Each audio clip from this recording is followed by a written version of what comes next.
হিমালয় দর্শন বেগম রোকেয়া। যথাসময়ে যাত্রা করিয়া শিলিগুড়ি স্টেশন আসিয়া পহুঁছিলাম। শিলিগুড়ি হইতে হিমালয় রেল রোড আরম্ভ হইয়াছে। ইস্ট ইন্ডিয়ান গাড়ির অপেক্ষা ইন্টার্ন বেঙ্গল রেলগাড়ি ছোট, হিমালয়ান রেলগাড়ি আবার তাহার অপেক্ষাও ছোট। ক্ষুদ্র গাড়িগুলি খেলনা গাড়ির মতো বেশ সুন্দর দেখায়, আর গাড়িগুলি খুব নিচু। যাত্রীগণ ইচ্ছা করিলে চলিবার সময় অনায়াসে উঠিতে নামিতে পারে। আমাদের ট্রেন অনেক আঁকাবাঁকা পথ অতিক্রম করিয়া ধীরে ধীরে উপরে উঠিতে লাগিল। গাড়িগুলি কটাট্টা শব্দ করিতে করিতে কখনো দক্ষিণে কখনো উত্তরে আঁকিয়া বাঁকিয়া চলিল। পথের দুই ধারে মনোরম দৃশ্য, কোথাও অতি উচ্চ চূড়া, কোথাও নিবিড় অরণ্য। ক্রমে আমরা সমুদ্র হইতে 3000 ফিট উচ্চে উঠিয়াছি। এখন শীত বোধহয় আর হয় না, কিন্তু মেঘের ভেতর দিয়া চলিয়াছি। নিম্ন উপত্যকায় নির্মল শ্বেতকুজ্ঝটিকা দেখিয়া সহসা নদী বলিয়া ভ্রম জন্মে। তরুলতা, ঘাস পাতা সকলেই মনোহর। এত বড় বড় ঘাস আমি পূর্বে দেখি নাই। হরিদ্বর্ণ চায়ের ক্ষেত্রগুলি প্রাকৃতিক শোভা আর শতগুণ বৃদ্ধি করিয়াছে। দূর হইতে সারি সারি চারাগুলি বড় সুন্দর বোধ হয়। মাঝে মধ্যে মানুষের চলিবার সংকীর্ণ পথগুলির ধরণীর সীমান্তের ন্যায় দেখায়। নিবিড় শ্যামল বন, বসুমতীর ঘন কেশপাশ, আর পথগুলি আঁকা বাঁকা সিথি। রেলপথে অনেকগুলি জলপ্রপাত বা নির্ঝর দৃষ্টিগোচর হইল। ইহার সৌন্দর্য বর্ণনাতীত। কোথা হইতে আসিয়া ভীমবেগে হিমাদ্রির পাষাণ হৃদয় বিদীর্ণ করিতে করিতে ইহারা কোথায় চলিয়াছে। ইহাদের কোনো একটি বিশালাকার জাহ্নবী উৎস। একথা সহসা বিশ্বাস হয় কি একটি বড় ঝর্ণার নিকট ট্রেন থামিল। আমরা ভাবিলাম যাহাতে আমরা প্রাণ ভরিয়া জলপ্রবাহ দেখতে পাই, সেই জন্য বোধহয় গাড়ি থামিয়াছে। বাস্তবিক সেজন্যে কিন্তু ট্রেন থামে না, অন্য কারণ ছিল। সেখানে জল পরিবর্তন করা হইতেছিল, সেই কারণেই ট্রেন থামুক। আমাদের মনোরথ পূর্ণ হইল। এখন আমরা 4000 ফিট ঊর্ধ্বে উঠিয়াছি, তবু শীত অনুভব করি না। কিন্তু গরমের জ্বালায় যে এতক্ষণ প্রাণ কণ্ঠাগত ছিল, সে জুলুম হইতে রক্ষা পাইলাম। অল্প অল্প বাতাস মৃদু গতিতে বহিতেছে। অবশেষে কার্শিয়াং স্টেশন উপস্থিত হইল। এখানকার উচ্চতা 4868 ফিট। স্টেশন হইতে আমাদের বাসা অধিক দূর নহে। শীঘ্র আসিয়া পৌঁছিলাম। আমাদের ট্রেন কয়টা ভ্রমক্রমে দার্জিলিংয়ের ঠিকানায় বুক করা হইয়াছিল। জিনিসপত্রের অভাবে বাসায় আসিয়ায় গৃহসুখ অনুভব করিতে পারি নাই। সন্ধ্যার ট্রেনে আমাদের ট্রাঙ্কগুলি ফিরিয়া আসিল। আমাদের দার্জিলিং যাইবার পূর্বে আমাদের জিনিসপত্র তথাকার বায়ু সেবন করিয়া চরিতার্থ হইল। পরদিন হইতে আমরা সম্পূর্ণ গৃহসুখে আছি। তাই বলে কেবল আশ্রয় পাইলে সুখে গৃহে থাকা হয় না, আবশ্যকীয় আসবার সরঞ্জামও চাই। এখানে এখনো শীতের বৃদ্ধি হয় নাই, গ্রীষ্মও নাই। এ সময় পার্বত্য বসন্তকালে বলিলে কেমন হয়, সূর্যকিরণ প্রখর বোধ হয়। আমাদের আসিবার পর একদিন মাত্র সামান্য বৃষ্টি হইয়াছিল। বায়ু তো খুবই স্বাস্থ্যকর, জল নাকি খুব ভালো নহে। আমরা পানীয় জল ফিল্টারে ছাকিয়া ব্যবহার করি। জল কিন্তু দেখিতে খুব পরিষ্কার স্বচ্ছ। কূপ নয়, নদী পুষ্করিণীও নয়, সবে ধন নির্ঝরের জল। ঝর্ণার সুবিমল সুশীতল জলদর্শনে চক্ষু জুড়ায়, স্পর্শনে হস্ত জুড়ায়। ইহার চতুষ্পার্শ্বস্থিত শীতল বাতাসে না ঘন কুয়াশায় প্রাণ জড়ায়। এখানকার বায়ু পরিষ্কার ও হালকা।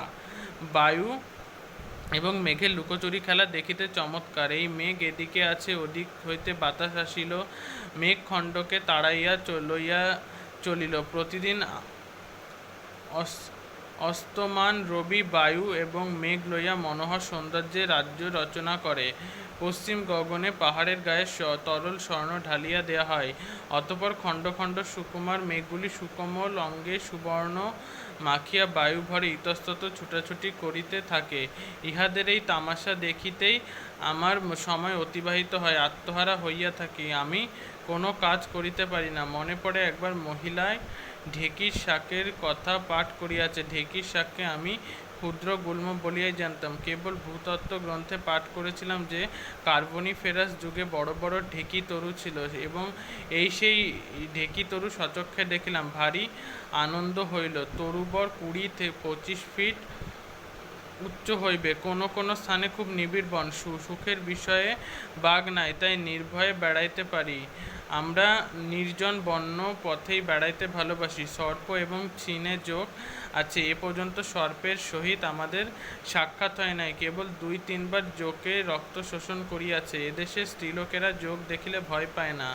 আমাদের ভুটিয়া চাকরানী ভালু বলে যোগে কি ক্ষতি করে? রক্ত শোষণ শেষ হইলে আপনি চলিয়া যায়। ভুটিয়ানীরা 7 গজ লম্বা কাপড় ঘাগরার মতো করিয়া পরে, কোমরে একখণ্ড কাপড় জড়ানো থাকে, গায়ে জ্যাকেট এবং বিলাতি শাল মাথায় ঢাকা থাকে। পৃষ্ঠে 2-1 মণ বোঝা লইয়া অনায়াসে প্রস্তর সংকুল আবুড়া খাবুড়া পথ বাহিয়া উচ্চে উঠে, ঐরূপ নিচেও যায়।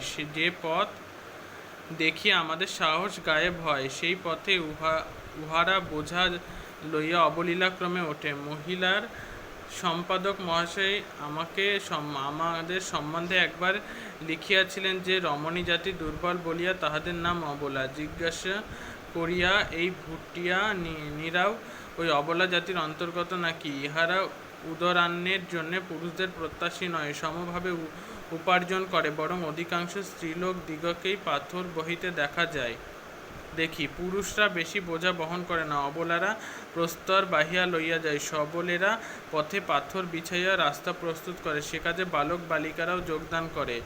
এখানে সবলেরা বালক বালিকার দলভুক্ত বলিয়া বোধ হয়। ভুটিয়ানীরা পাহাড়নি বলিয়া আপন পরিচয় দেয় এবং আমাদিগকে নিচেকা আদমি বলে, যেন ইহাদের মতে নিচেকা আদমি অসভ্য। স্বভাবত ইহারা শ্রমলীলা কার্যপ্রিয়, সাহসী, সত্যবাদী, কিন্তু নিচেক আদমির সংস্রবে থাকিয়া ইহারা ক্রমশ সদ্গুণরাজি হারাইতেছে। বাজারের পয়সা অল্প স্বল্প চুরি করা, দুধে জল মেশানো ইত্যাদি দোষ শিখিতেছে। আবার নিচেকা আদমির সঙ্গে বিবাহও হয়। ঐরূপে উহারা অন্যদের জাতির সহিত মিশিতেছে। আমাদের বাসা হইতে প্রায় 1 মাইল দূরে বড় একটি ঝর্ণা বহিতেছে। এখন হইতে ওই দুগ্ধ ফেননিভ জলের স্রোত দেখা যায়। দিবানিশি তাহার কল্লোল গীতি শুনিয়া ঈশ্বরের প্রতি ভক্তি উচ্ছ্বাস দ্বিগুণ ত্রিগুণ বেগে প্রবাহিত হয়। বলি, প্রাণটাও কেন ওই নির্ঝরের ন্যায় বাহিয়া গিয়া পরমেশ্বরের চরণ প্রান্তে লুটাইয়া পড়ে না? অধিক কি বলিব, আমি পাহাড়ে আসিয়া অত্যন্ত সুখী এবং ঈশ্বরের নিকট কৃতজ্ঞ হইয়াছি। সমুদ্রের সামান্য নমুনা অর্থাৎ বঙ্গোপসাগর দেখিয়াছি, বাকি ছিল পর্বতের একটি নমুনা দেখা। এখন সে স্বাদও পূর্ণ হইল